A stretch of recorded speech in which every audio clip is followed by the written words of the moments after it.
بسم اللہ الرحمن الرحیم۔ السلام علیکم ورحمۃ اللہ وبرکاتہ۔ مور کی اداسی۔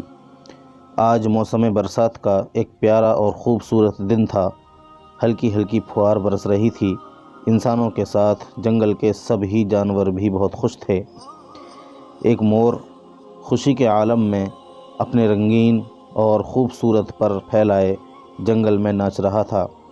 یکایک اسے اپنی کرخت اور بھدی آواز کے ساتھ اپنے بدصورت پیروں کا بھی خیال آیا تو وہ ایک دم اداس ہو گیا۔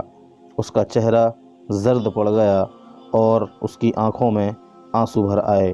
اس کی نظر ایک بلبل پر پڑی جو قریبی درخت کی شاخ پر بیٹھا گا رہا تھا۔ اس کی آواز سن کر مور نے خود سے کہا، اس کی آواز کتنی حسین ہے۔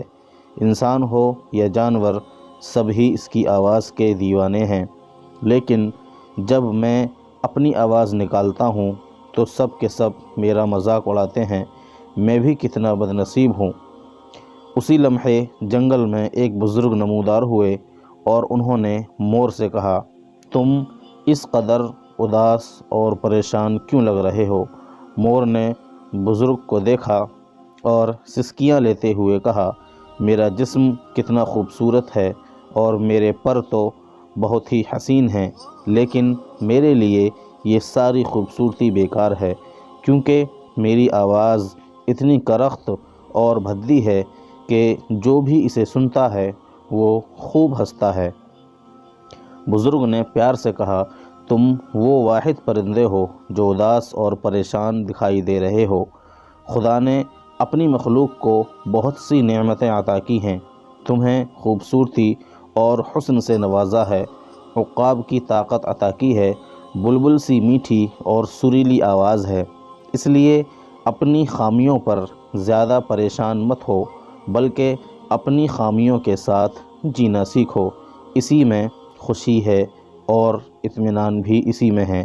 مور بزرگ کی بات سن کر بہت شرمندہ ہوا اور بولا، آپ ٹھیک کہتے ہیں، جسے ہر حال میں اللہ کا شکر ادا کرنا چاہیے وہی اللہ کی ناشکری کر رہا ہے۔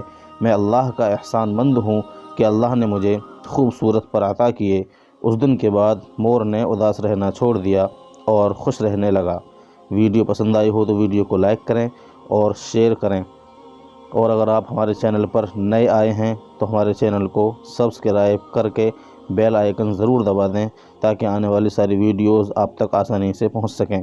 ویڈیو کو پورا دیکھنے کے لیے آپ لوگوں کا بہت بہت شکریہ۔ ملیں گے اگلی ویڈیو میں ایک نئی کہانی لے کر، تب تک کے لیے دعا میں یاد رکھیے گا۔ السلام علیکم، فی امان اللہ۔